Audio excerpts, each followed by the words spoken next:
नमस्कार, मैं हूं विशाल यादव। प्रधानमंत्री नरेंद्र मोदी की सबसे बड़ी पावर छीन लेगा सुप्रीम कोर्ट। आज सुप्रीम कोर्ट के इस फैसले ने इतिहास रच दिया है। दोस्तों, हम सभी लोगों को मालूम है कि सरकार मनमानी कर रही है। सरकार की जो इच्छा सरकार वो कर रही है। कानून को रौंदना पड़े तो सरकार कानून को भी रौंद रही है। लेकिन आज सीजेआई सूर्यकांत इतना बड़ा डिसीजन ले लेंगे कि जड़ से हिल जाएगी मोदी सरकार। कभी किसी ने सपने में नहीं सोचा था। अभी हाल ही में सुप्रीम कोर्ट ने कहा था कि क्या देश का कंट्रोल अपने हाथों में हम ही ले लें। आखिरकार ये कार्यपालिका क्या कर रही है? क्या पूरे देश की जिम्मेदारी हम ले लें? कार्यपालिका क्या कर रही है? केंद्र सरकार क्या कर रही है? हिंदू मुसलमान जातीय भेदभाव या फिर समुदायों के बीच वैमनस्यता को पैदा करना, समाज को लड़ाना, हिंदू मुसलमान करना, ईडी सीबीआई का दुरुपयोग करना, न्यायपालिका पर दबाव डालना, क्या यही काम आता है सरकार को? सरकार जमीन पर रहकर काम क्यों नहीं कर रही है? दोस्तों, हम सभी लोगों को मालूम है कि जो अधिकारी सरकार की नहीं सुनता है उस अधिकारी का तबादला कर दिया जाता है। और इसका जीता जागता उदाहरण सबसे पहले बंगाल में देख सकते हैं। बंगाल में बड़े पैमाने पर अधिकारियों का तबादला किया गया। चुनाव से ठीक पहले अधिकारियों का तबादला क्या ठीक है?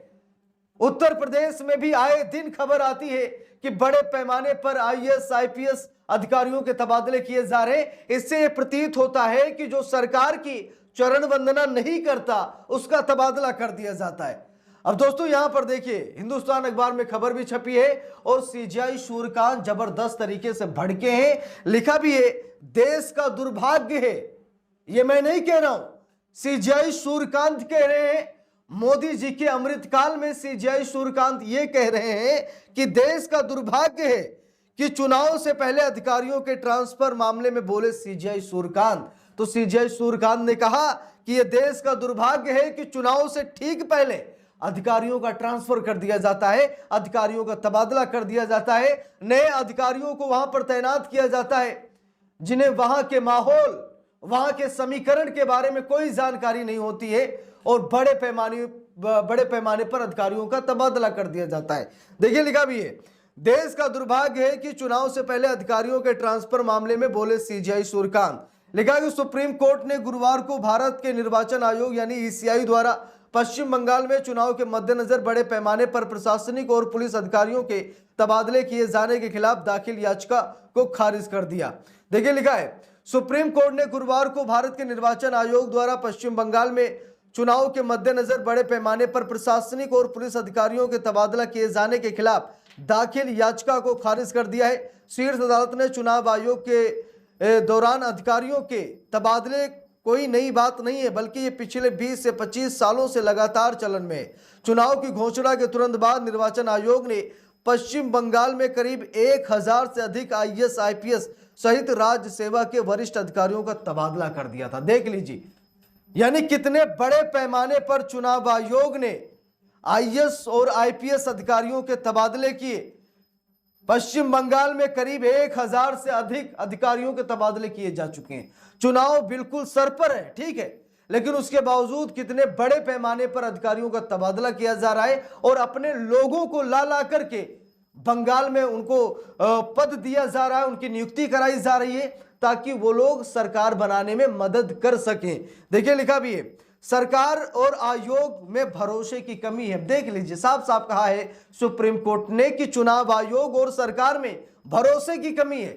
सरकार ना तो चुनाव आयोग पर भरोसा कर रही है और ना ही चुनाव आयोग सरकार पर, इसीलिए ये सब कुछ हो रहा है। देखिए, लिखा भी है, मुख्य न्यायाधीश सूर्यकांत और न्यायमूर्ति जय माल्या बागची और विपुल एम पंचोली की पीठ ने एक बार फिर पश्चिम बंगाल सरकार और निर्वाचन आयोग के बीच भरोसे की कमी को रेखांकित किया है। पीठ ने उच्च न्यायालय के उस फैसले में हस्तक्षेप करने से इनकार कर दिया जिसमें निर्वाचन आयोग द्वारा राज्य में अधिकारियों के तबादले के खिलाफ दाखिल जनहित याचिका को खारिज कर दिया गया था। उच्च न्यायालय के फैसले के खिलाफ दाखिल अपील को खारिज करते हुए सुप्रीम कोर्ट ने भविष्य के लिए इस कानूनी सवाल को खुला रखा है कि क्या चुनाव आयोग की चुनाव वाले राज्यों में प्रशासनिक अधिकारियों के बदलाव करने से पहले संबंधित राज्य से सलाह मशविरा करना अनिवार्य है। तो दोस्तों, मेरे हिसाब से होना चाहिए। जहां की राज्य सरकार है, बिना सलाह मशवरा के अधिकारियों का तबादला नहीं करना चाहिए, ठीक है। उत्तर प्रदेश में चुनाव आयोग सरेंडर हो जाता है, बंगाल में चुनाव आयोग सीना तान कर खड़ा हो जाता है। ये समझ में नहीं आ रहा कि चुनाव आयोग किसके साथ खड़ा है भाई। अभी यूपी में जब पंचायत चुनाव को लेकर माहौल बन रहा था तो चुनाव आयोग ने गाइडलाइन जारी की थी कि उत्तर प्रदेश में किसी भी शासनिक और प्रशासनिक अधिकारियों का तबादला नहीं होगा। ठीक है, अगर होगा भी तो मैं करूंगा, सरकार नहीं करेगी। उसके बाद योगी सरकार ने लगभग 40 तबादले कर दिए।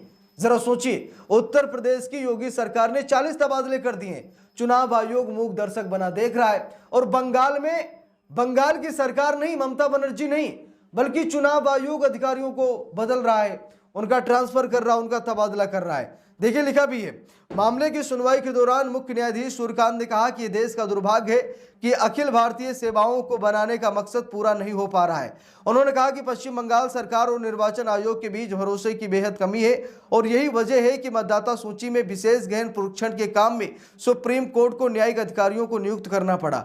उन्होंने कहा कि निर्वाचन आयोग को राज्य सरकार के अधिकारियों पर भरोसा नहीं है और राज्य के उन अधिकारियों पर भरोसा नहीं है जिसे निर्वाचन आयोग लेकर आए। तो बात है दोस्तों कि भरोसे की कमी है और यही वजह है कि कोई किसी की बात नहीं सुन रहा है। यही वजह है कि ममता बनर्जी सुप्रीम कोर्ट में चुनाव आयोग के खिलाफ पहुंचती हैं तो चुनाव आयोग ममता बनर्जी के खिलाफ पहुंचता है। कभी ईडी खिलाफत करती है, सीबीआई खिलाफत करती है।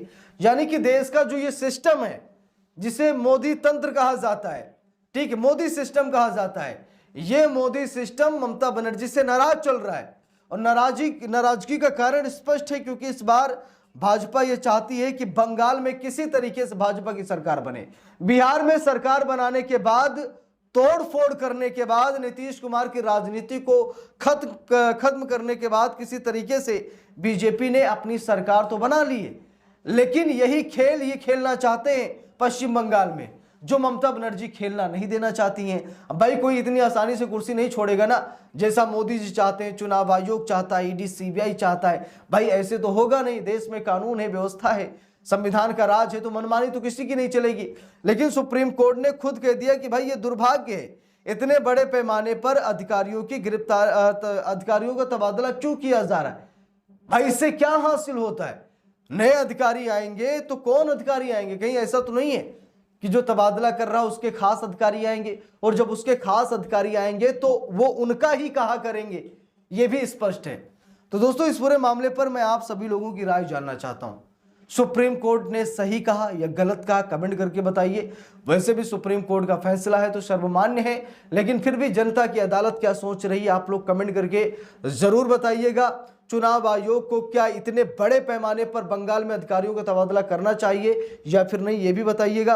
वीडियो को लाइक शेयर, अगर चैनल पर नए हैं सब्सक्राइब करके सपोर्ट कीजिएगा। मिलते हैं दूसरी वीडियो में, तब तक के लिए बहुत बहुत धन्यवाद।